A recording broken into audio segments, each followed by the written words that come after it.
Welcome to today's Good Doctors Diagnose. As ever, I'm Dr. Erin. I'm Dr. Kristen. It is Wednesday, July 29th, the almost end of the decade of July, as I now call months. They are just decades in this year of 2020. And for today's GDD, we've got a little pop culture analysis on leadership that if you've been following our coverage of Mrs. America on Hulu, you may have already heard this argument. And if so, you can turn it off. But if you haven't, stick around because it's a good one. In episode 8 of the series, and called Houston, it's set at the National Women's Convention in Houston in 1977. And Dr. Donnelly, being the leadership expert and studier that she is, picked up on something that I didn't. In the two different styles of leadership that were analyzed in this episode. Not overtly, but obviously because I would have picked up something overt. But on the covert way, Dr. Donnelly noticed very distinct styles of leadership being demonstrated by Phyllis Schlafly and Gloria Steinem. So Dr. Donnelly, what did you see? So there's a fictional character that we follow through this particular episode. Most of the characters in this show are based on real women. This particular character, played by Sarah Paulson, is not. Her name is Alice. And throughout the previous 7 episodes, we see that Alice is a bit of a Phyllis protege, but also kind of beyond that, like a Phyllis sycophant. Phyllis is her voice. Phyllis makes her decisions for her. Phyllis doesn't really ever affirm who Alice is as a person outside of the service that Alice can be to Phyllis and Phyllis's goals. Correct. And this episode is a lot about showing Alice that that's not the only way that people interact. And so at one point in the episode, she happens to be in a room with Gloria Steinem, who is negotiating a new amendment to bring to the caucuses at this convention.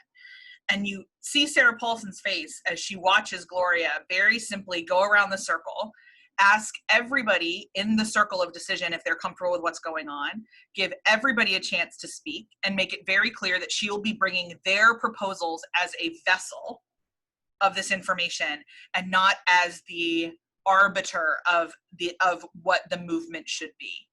And this is incredibly stark because then we get Phyllis back at the end of the episode, and Cate Blanchett is playing the hell out of Phyllis Schlafly. Oh my God. Amazing. But like the word battle axe was invented for Phyllis and Margaret Thatcher. Like that is like these two women are why we call women battle axes. Correct.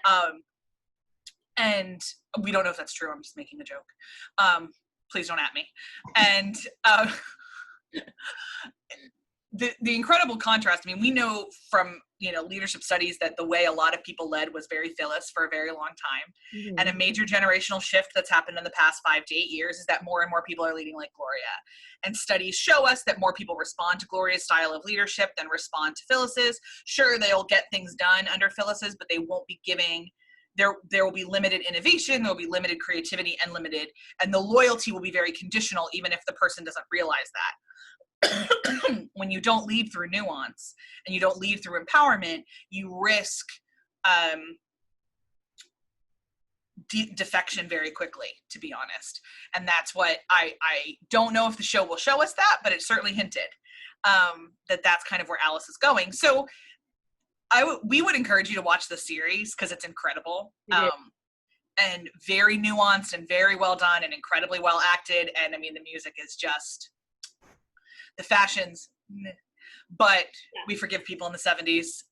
We bless our ancestors and forgive their sins. Forgive their sins, yeah. We have a lot of sins to atone for fashion-wise from the 80s and 90s as well, so.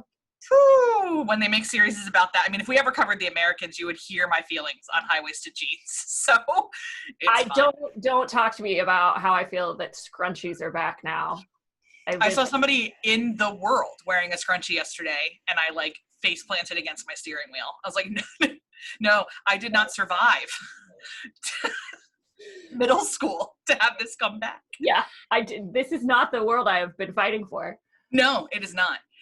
Yeah. In other news, it's chock full of really interesting women who are very different in a lot of ways.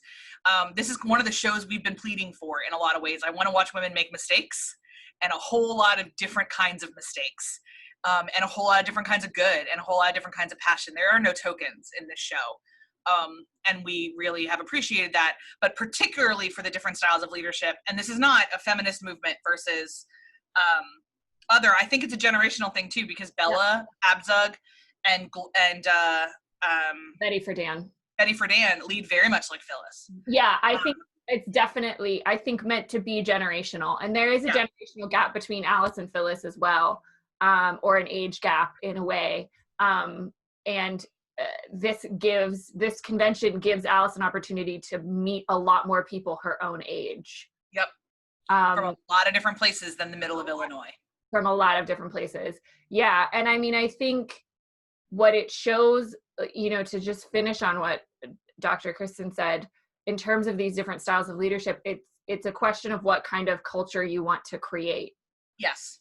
And yes, Phyllis Schlafly's style of leadership, as Dr. Kristen said, is one that has been around a long time, and it can be effective.